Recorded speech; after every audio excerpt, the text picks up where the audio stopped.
Donc, bienvenue à la conférence là, Les sucres, amis, ennemis ou les deux. Donc, cette conférence-là va vous permettre de comprendre les types de sucres et leurs impacts sur votre santé. Donc, on est trois panélistes à la conférence. Donc, je suis moi-même Cynthia Pilon-Potvin. Je suis TRA, thérapeute en relation d'aide. Donc, moi, comment je pourrais résumer ma mission de vie, c'est d'aider les gens à mieux se connaître, donc dans la gestion des émotions. Puis ça tombe bien avec la conférence d'aujourd'hui. J'accompagne aussi les gens dans le deuil et aussi dans la sexualité. Donc, vous allez voir aussi là, dans la conférence, on va faire aussi des liens avec le deuil et le sucre. Moi, c'est Kimberly, je suis naturopathe. Je suis spécialisée en fonction digestive et intestinale. Puis aussi, j'ai choisi de me faire un petit perfectionnement pour être capable d'aider les gens davantage aujourd'hui au niveau de l'équilibre hormonal et la gestion de poids. Donc, je suis vraiment contente d'être ici ce soir pour participer à cette belle conférence. Alors, mon nom est Louis Hubert, je suis conseiller en santé et alimentation holistique. Je m'intéresse beaucoup au diabète et naturellement, qui dit diabète va dire sucre, entre autres, mais beaucoup plus que juste ça. Alors, je me concentre sur principalement cet élément de la santé, mais aussi ce qui va être à côté. Donc, d'autres éléments de santé, pas uniquement le diabète, mais c'est mon cheval de bataille. Aujourd'hui, ben, je veux vous parler des sucres. Alors, parce que les sucres ont tellement de réputation, je pense qu'il était temps de faire un petit partage avec vous pour bien comprendre les sucres en tant que tels. Alors, on vient de sortir du temps des sucres, hein? On voit nos érables, nos beaux érables avec du beau sirop d'érable, mais on dit que c'est bon, ça, le sirop d'érable pour les diabétiques, parce que ça ne fait pas monter la glycémie. Mais les sucres, c'est un peu plus complexe que ça. Donc, je vais vous présenter un peu les grands types de sucre. Parce que le sucre, on en a besoin. Le sucre, c'est notre aliment phare, entre autres par le glucose. Le glucose, c'est ça qui est notre essence pour nous donner notre énergie. On parle aussi des fructoses, qui viennent des fruits. Alors, on va les regarder aussi. Le saccharose, on en entend beaucoup parler. On va tout démystifier ces grands sucres-là, ces grands types, le lactose et aussi le maltose. Alors, vous le voyez, ce sont différents noms qui ont quelque chose en commun. Et ce quelque chose en commun, ce sont les oses à la fin. Et ça veut nous dire que c'est du sucre. Les formules chimiques peuvent changer, et elles changent effectivement, mais chacun a une origine différente et chacun va être traité différemment par le corps. Donc, on va regarder ça ensemble. Le glucose, le glucose, c'est notre sucre de base pour l'énergie. C'est ce qui va nous aider à nourrir nos cellules. C'est notre carburant principal et le corps va adorer ça. Hein? Quand on vient de manger, le sucre va, en tout cas le glucose, va être distribué partout dans notre corps et les cellules se retrouvent au buffet pour aller se nourrir. Par contre, quand on en a trop, ben, on va créer un pic de sucre, un pic de glycémie, et souvent, après le pic, c'est comme les montagnes russes, ça redescend. Et là, notre corps nous dit, tu manques de sucre, tu manques de sucre, et on va reprendre du sucre. Alors, regardez bien les cycles. Le déjeuner, on redescend, la collation du matin, on redescend, le dîner, on redescend, la collation de l'après-midi, etc. Le souper, la collation après le souper, avant le dodo, etc. Donc, on joue beaucoup aux montagnes russes. Le glucose, c'est ce qu'on a de besoin, c'est dans presque tous les glucides.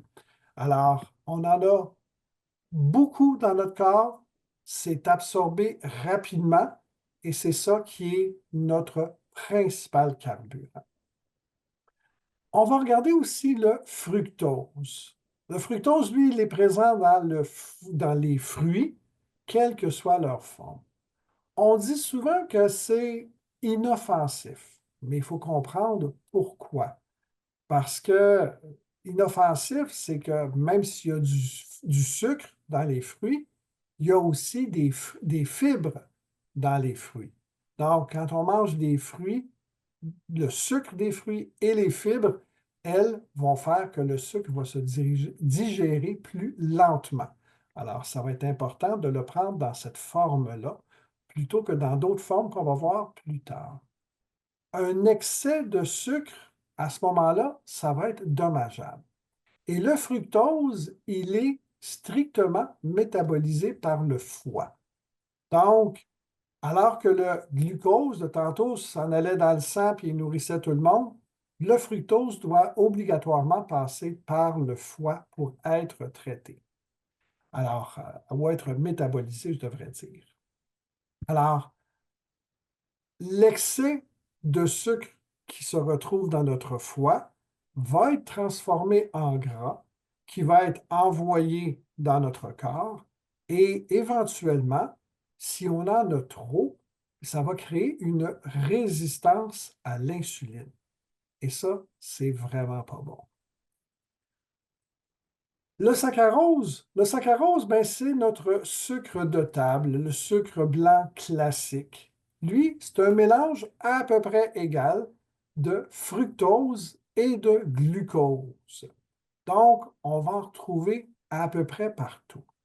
Alors, dans les boissons gazeuses, dans les céréales, dans le ketchup, les sauces, partout, partout, partout. Et on en consomme énormément sans s'en rendre compte. Le sucre blanc, c'est du sucre raffiné et on va en retrouver à peu près partout. C'est dans à peu près tous les aliments qu'on va avoir, même certains aliments salés ont aussi du sucre. Alors, c'est important de bien faire la différence. Le lactose, le maltose, on va les retrouver naturellement dans les produits laitiers. Le lactose, c'est le sucre qui est dans le lait.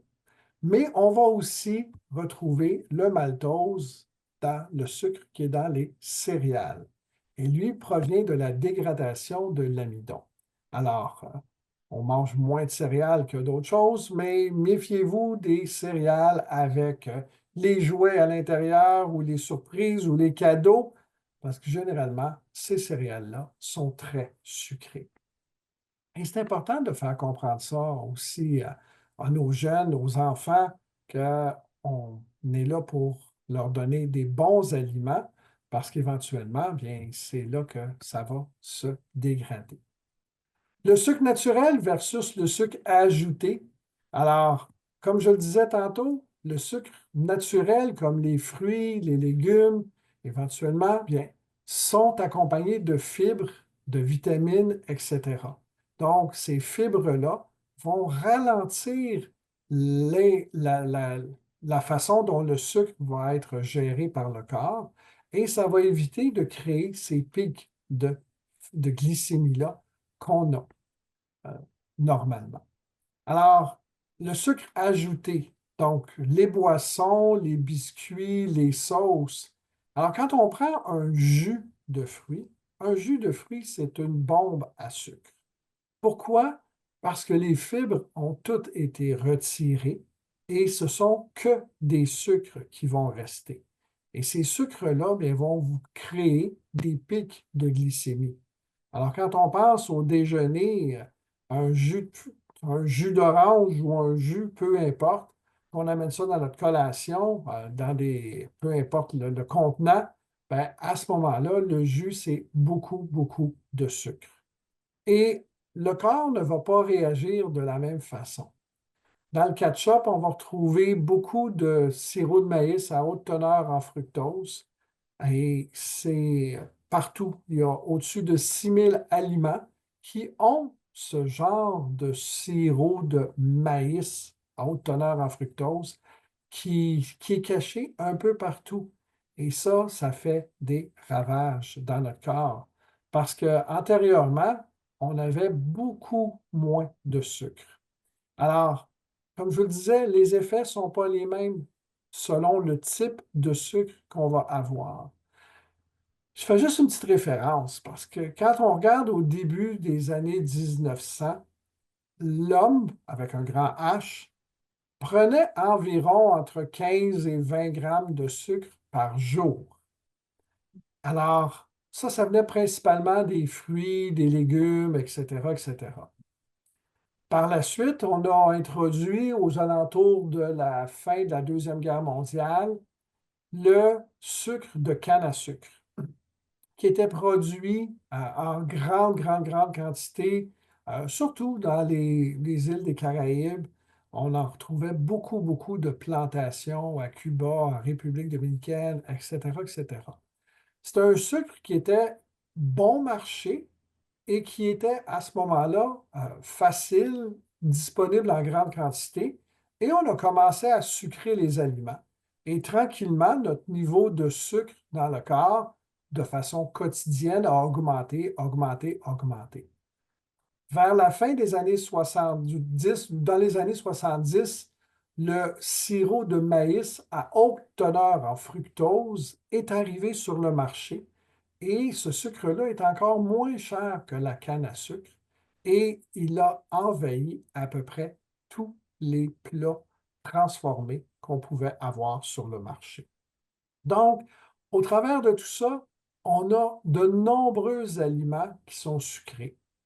Et dans les années, je dirais 2000, selon les études, on était rendu à des 70-80 grammes de sucre par jour.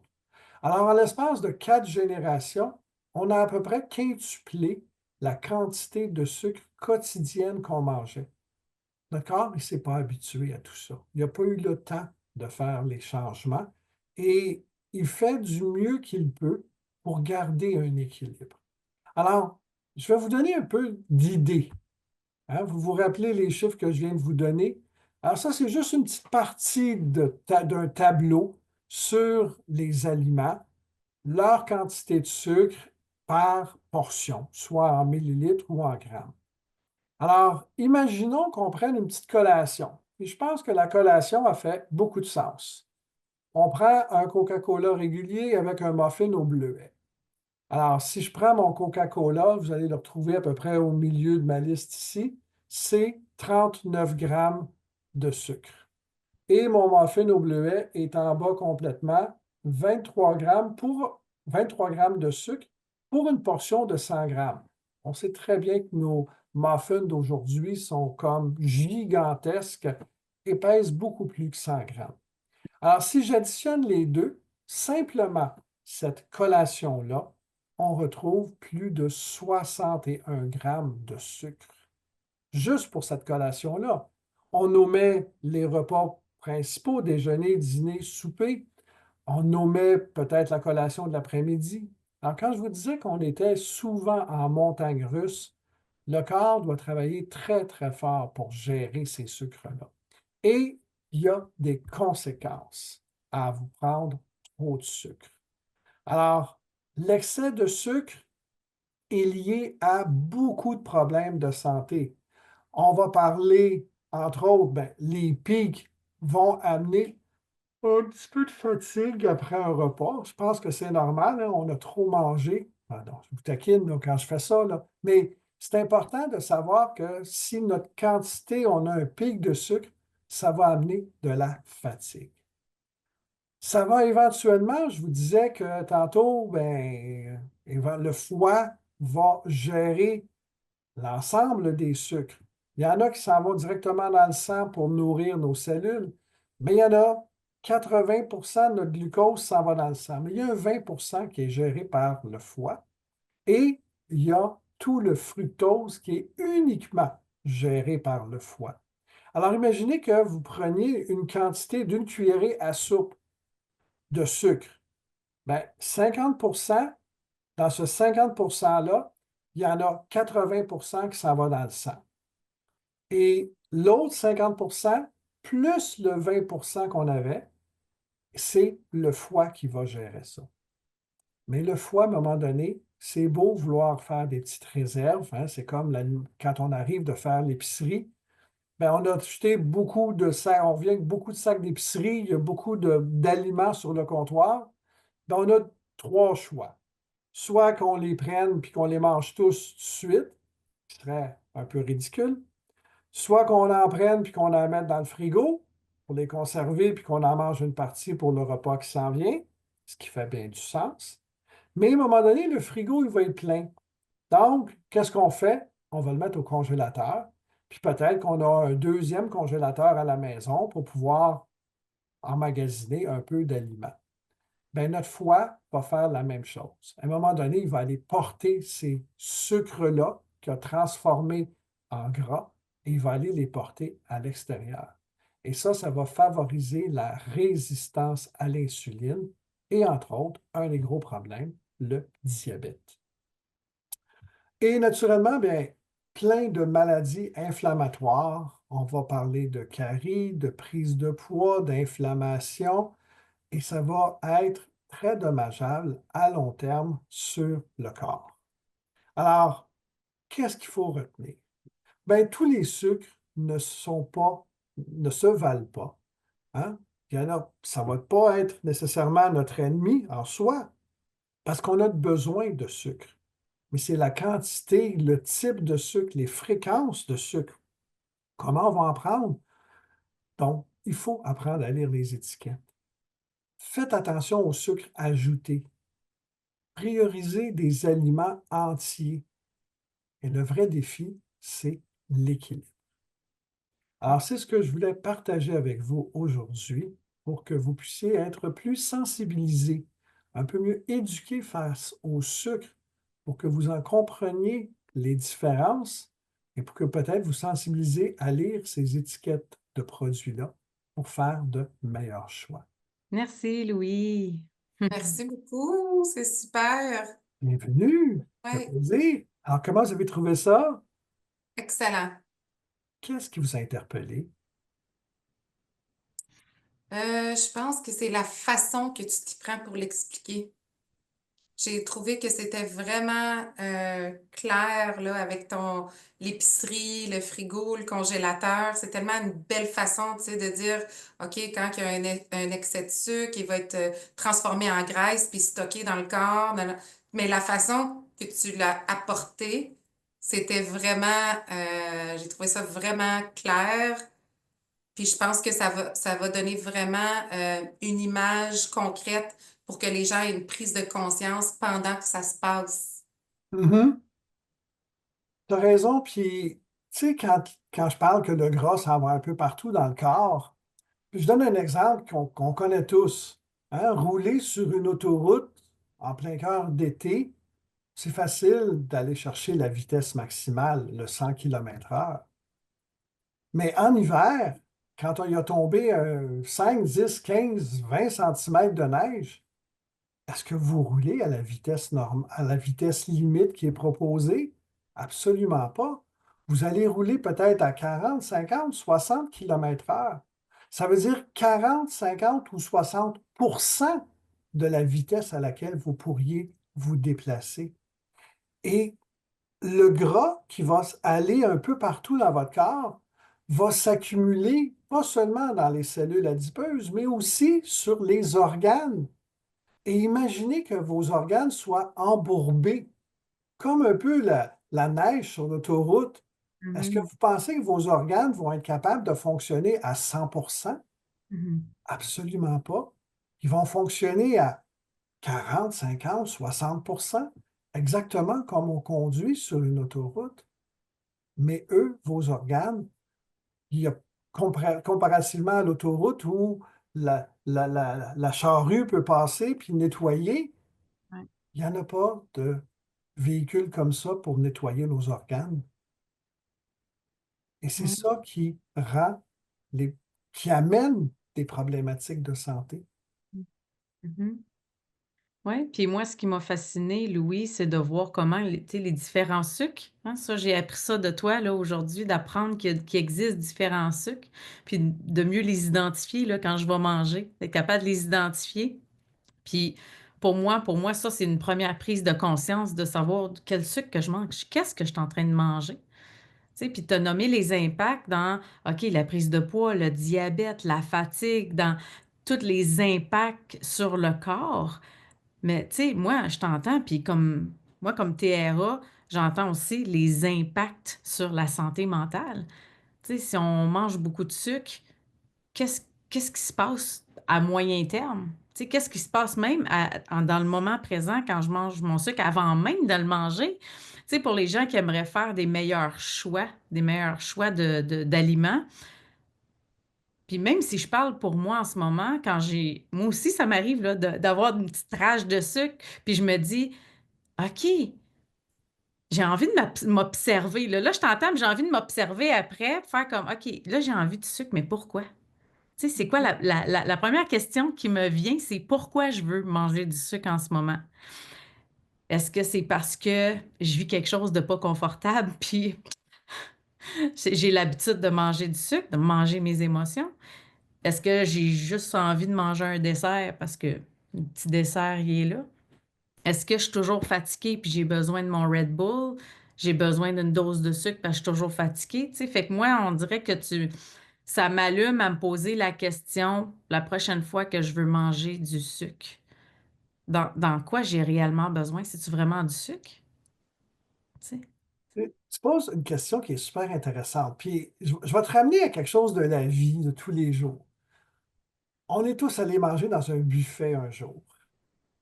Puis à un Ouais. moment donné, même si c'est le meilleur aliment, ton aliment fétiche là, que tu ferais prêt à faire n'importe quoi pour en manger, à un moment donné, ton corps va te dire, j'en ai assez. La dernière petite pointe de pizza, là, elle va peut-être rester sur la table parce que tu n'es plus capable d'en manger. Mhm. Mais sais-tu quoi? 5 minutes après, tu vas te lever et tu vas aller chercher un dessert. Même C'est si vrai? la pointe de pizza, tu l'as laissé là, tu vas aller chercher un dessert. Parce que les sucres ne se gèrent pas de la même façon dans le corps que le restant de la bouffe. Puis tu vas aller chercher ton dessert, puis tu vas le manger, ton dessert. Même si tu n'avais plus de place pour ton aliment fétiche, tu vas aller chercher ton morceau de dessert. C'est fou, hein? Oui. Je vais aller le chercher, mais maintenant, si je suis consciente après t'avoir entendu dans cette conférence-là, je vais y penser peut-être 2 fois d'aller chercher mon petit dessert là maintenant. Tu sais, c'est pour ça que là, tu viens d'amener à ma conscience, pas seulement tu sais, les conséquences, mais les impacts dans le corps. Puis de me poser 2 fois la question, est-ce que c'est vraiment pourquoi je vais aller chercher un dessert quand je suis pleine? C'est quoi mon réel besoin en arrière? Tu sais, pour moi, d'aller creuser un petit peu plus, puis c'est ce que j'amène aussi avec mes clients, justement, à prendre des prises de conscience, à s'observer, à essayer de gérer. Par exemple, si c'est une émotion, j'ai de la peine, puis j'ai envie d'avoir mon sucre parce que c'est un comfort food, ben est-ce que j'aurais envie autrement, par exemple, de gérer mes émotions, ma solitude ou peu importe ce que je vis autrement, mais de faire un choix plus sain. C'est ça, moi, qui est là pour moi là, dans un chemin que je veux faire différemment quand je vais y penser 2 fois avant de manger du sucre, de faire un choix sain en fonction de ce que ça me fait vivre, puis de quoi j'ai réellement besoin. C'est des questions que moi je me pose et que j'invite aussi les gens à se poser comme question. Quel changement qu'ils veulent faire? Mm, mm. Kimberly, je pense que je te vois hocher de la tête, là, puis qu'est-ce que Oui, ça tu fait dis? tellement du sens, là. Je trouve tellement que c'est bien de, de réaliser ces choses-là parce que, tu sais, on le sait, l'excès de sucre, c'est toxique, puis c'était tellement bien décrit dans ta présentation, tu sais. Si on sait qu'on n'a plus faim, mais que finalement, on va quand même aller chercher un petit dessert, l'excès de sucre, où est-ce qu'il va être logé? Quel organe va euh, écoper de cet excès-là qu'on va faire quand le corps, le système digestif va être déjà fatigué de notre repas, puis on se permet d'aller chercher un morceau de dessert, on fatigue encore plus le foie.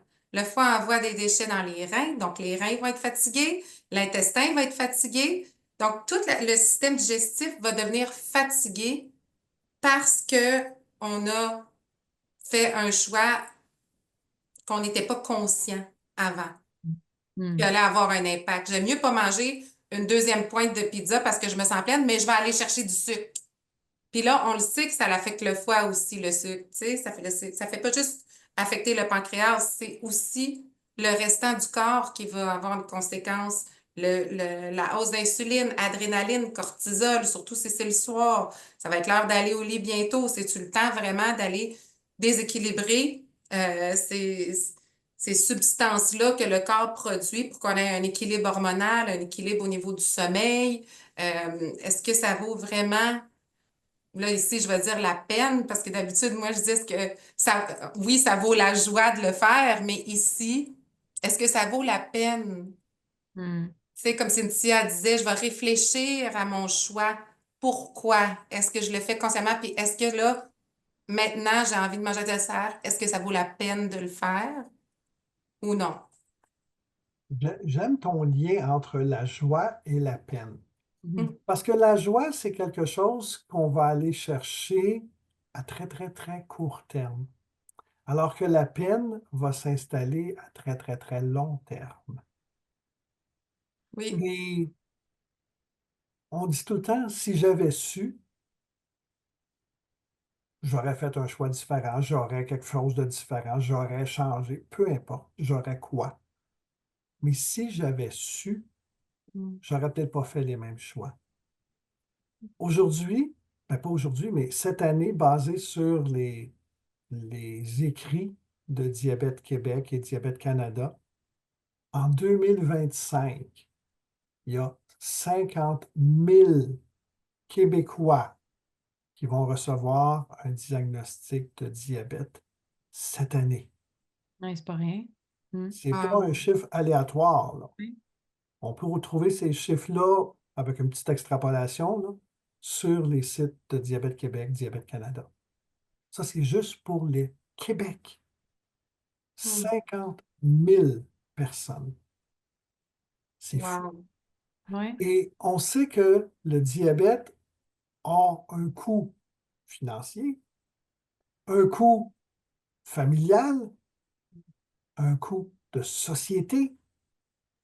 C'est fou comment ce sucre-là, qui s'est glissé dans nos aliments transformés depuis une cinquantaine d'années, Hmm. fait des ravages. Hmm. Puis, moi, j'ai été un super-héros pendant des années, puis j'étais invincible. À un moment donné, la réalité m'a rattrapé. Hmm. Et notre alimentation, j'ai, j'ai finalement compris que l'importance des choix que je fais, et c'est moi qui tiens la fourchette, mais l'importance des choix que je fais aujourd'hui vont avoir un impact extrêmement significatif sur ma qualité de vie plus tard. Puis, je vais vous faire une petite analogie encore parce que j'écoutais un psychologue américain qui vient du Midwest américain et qui comparait les vaches et les bisons. Puis il disait, bon, ça c'est l'orage qui s'en vient, puis ça c'est les vaches. Mais quand elle voit l'orage, elle revient de bord, puis elle court, elle court, elle court, elle court, puis à un moment donné, l'orage les rattrape, puis ils continuent de courir, puis ça dure longtemps. Qu'est-ce que ça fait? Et de l'autre côté, les bisons voient l'orage arriver, puis les bisons, ils foncent dans l'orage. Ça fait mal, mais moins longtemps. L'humain, et lui, le psychologue, comparait l'humain à des vaches en disant, on pense qu'en essayant de se sauver du problème, on va y échapper.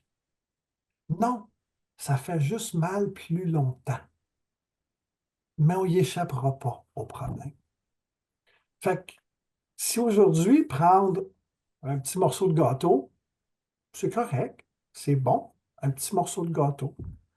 Mais si on prend juste des aliments transformés tout au cours de notre vie et qu'on fait ça pendant des années en se disant, bon, moi je dépense beaucoup d'énergie, je suis correct, je suis bon, ben, à un moment donné, notre métabolisme, il ne travaille pas toujours à la même vitesse. Puis à un moment donné, il finit par s'encrasser.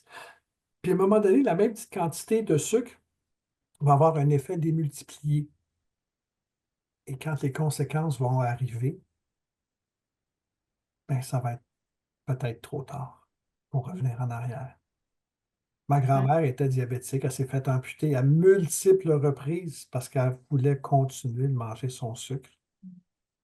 Mais les amputations, ça joue sur la mobilité. On reste plus, on bouge moins si on est moins mobile. Mais si on continue de bouffer du sucre, ça s'en- ça s'embourbe encore plus. Est-ce que c'est ce qu'on veut vivre? Oui, puis j'ai envie de faire du chemin, hein, parce que tu parles Hum, de la joie, de la peine, mais dans ce que tu parles aussi, j'entends beaucoup, tu sais, la culpabilité. Si, si, si, si. hum, Tu sais, fait que déjà, comment on sent quand on mange notre dessert? Est-ce qu'on est inconfortable? On l'accepte ou puis il y a une petite culpabilité. Puis là, on va traîner cette culpabilité-là. Tu sais, c'est pas rien de manger, puis tu te sens coupable après. Pour certaines personnes, ça fait ça. Pour d'autres, non. Mais quand je t'entends parler de diabète, d'avoir des multiples, tu sais, des opérations, ta qualité de vie est affectée, pour moi, moi, dans ma spécialité du deuil, moi, j'entends plein de deuil dans ce que tu dis. mhm. Deuil de perte de capacité physique, capacité psychologique. Tu sais, quand il y a la chute de sucre, on devient irritable, on devient impatient, on est plus vulnérable à la dépression. À l'épuisement, parce qu'on est tout le temps, des fois, bourré de sucre. Fait qu'on go, go, go, go, on s'active, on prend du café, on prend du sucre pour rester actif. Bon, on est vulnérable à l'anxiété, aux dépressions, tu sais, Puis au bout du compte, avec tout ça, ça affecte l'estime de soi. Hum. Est-ce que je prends les bons choix? Si on est rendu dans le futur, parce que je reviendrai en arrière, je ferai la même chose. Tu sais, c'est comme être dans le moment présent. Pour moi, c'est être dans le moment présent, faire comme, est-ce que je fais des bons choix aujourd'hui, comme tu dis, Louis. On fait le bon choix aujourd'hui pour avoir une meilleure qualité de vie. En tout cas, moi, ça me réveille. Moi, j'ai envie d'avoir une bonne qualité de vie aujourd'hui et aussi dans le futur. Mais Oui, sais-tu quoi? Il n'est jamais trop tard pour commencer, Cynthia. ben oui, Jamais trop tard. oui. Les prises de conscience, je pense qu'on va en faire tout le long de notre vie. Puis tu sais, comme quand je dis aussi, on parle de peine, peine, ça vaut-tu la peine? Mm. Mais la peine aussi, ça peut être une peine, c'est une conséquence comme une sentence. Donc, est-ce que Hum, ça en vaut la peine quand on est rendu où est-ce qu'on doit se faire amputer des membres? C'est, est-ce que ça en vaut la peine de continuer jusqu'à la prochaine peine, la prochaine peine? Tu sais, donc, je pense que des conférences comme ce soir, où est-ce qu'on apprend des choses claires, où est-ce que c'est expliqué clairement, avec douceur, puis aussi avec logique, c'est plus facile justement de se dire, OK, oui, c'est un deuil, je l'ai fait dans le passé, couper le sucre, puis moi, j'avais même pas la dent sucrée.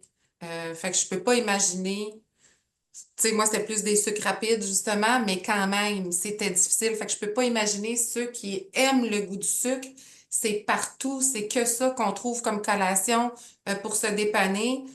Euh, c'est vraiment un deuil qu'ils doivent vivre pour commencer à dire non, c'est Mhm. assez. Oui, c'est tout un travail sur soi. Tu sais, Ouais, tu tout un l'as bien travail sur dit, là, soi. c'est tous des deuils. Tu sais, ouais, Oui. De là l'importance de faire un travail sur soi, que ce soit dans la gestion des émotions, si on mange nos émotions à travers le sucre, ouais. que ce soit de travail sur soi, d'en prendre des bons choix sains. Est-ce que c'est difficile de faire des bons choix? Est-ce que c'est difficile de faire un choix simplement, tout simplement, tu sais? Donc, j'invite les gens, s'il y en a qui veulent faire un travail sur soi, vous avez trois belles personnes devant vous pour faire un travail sur soi, dont moi dans la gestion des émotions, dans le deuil aussi, dans les pertes de capacité. Donc, Puis aussi pour faire du pouce sur l'épicerie, comme tu disais, Louis, tantôt, ben tu sais, je pense que l'organisation, les connaissances, puis de déjà, quand on va faire l'épicerie, se faire une liste d'aliments santé à acheter, puis des choses qu'on peut préparer à l'avance. Comme ça, quand on a faim, on est moins de... voyons, je suis excitée. On est moins Je peux pas tata. manger de sucre. Ah oui, on est moins tata. Mais on est moins tenté de se tourner vers les craquelins, je dirais pas des marques, là, mais des craquelins de farine, puis d'huile de canola, puis de sel de table qu'il y a là-dedans. Ou se tourner Mm. vers les chips ou les biscuits aux pépites de chocolat, des Oreos, tu sais, des sucres, sucre, ou sucre rapide, sucre rapide, sucre rapide. Si je sais que moi, je me suis préparé une sautée d'amandes et de graines de citrouille. J'ai fait rôtir ça dans la poêle, je les ai fait sauter un petit peu avec du sel de mer ou du sel gris que j'aime beaucoup, thym, romarin. Je me mets ça dans des pots, puis quand j'ai cette envie-là, vers 2-3 heures l'après-midi, où est-ce qu'il y a souvent le crash, les gens sont fatigués, ils vont chercher du sucre, ben là, je peux me tourner vers une protéine nourrissante, là, les amandes avec les graines de citrouille salées sautées, avec un petit peu d'huile. Tu sais, c'est préparé. Mhm. Fait que je vais avoir moins tendance à dire, hey, je vais sortir les craquelins, puis je vais me bourrer au lieu de me nourrir, tu sais. Un bon truc. Fait que la Et préparation. sur les Mm. fruits et légumes, là, il n'y a pas de charte de valeur nutritive. Hmm, Pourquoi y en mettre sur les autres? ouais. Pour essayer de se justifier. Mm. Mm. Ouais, À vraiment. poursuivre. À poursuivre. Ben, merci beaucoup, Louis, pour ta conférence, de nous avoir amené toutes ces connaissances-là. Puis Kim et moi-même aussi, là, pour avoir donné cette conférence-là. Puis il va en avoir d'autres. Donc, j'espère que vous allez assister à grand nombre. J'espère que vous avez appris dans cette conférence-ci. Puis on vous invite aussi à poser vos questions là, dans le chat. Ou même là, ceux qui nous regardent en rediffusion, d'écrire vos questions en commentaire. Puis on va y répondre là, avec plaisir. Donc, merci beaucoup. À la prochaine. Merci. Merci. Bonne Au revoir. soirée.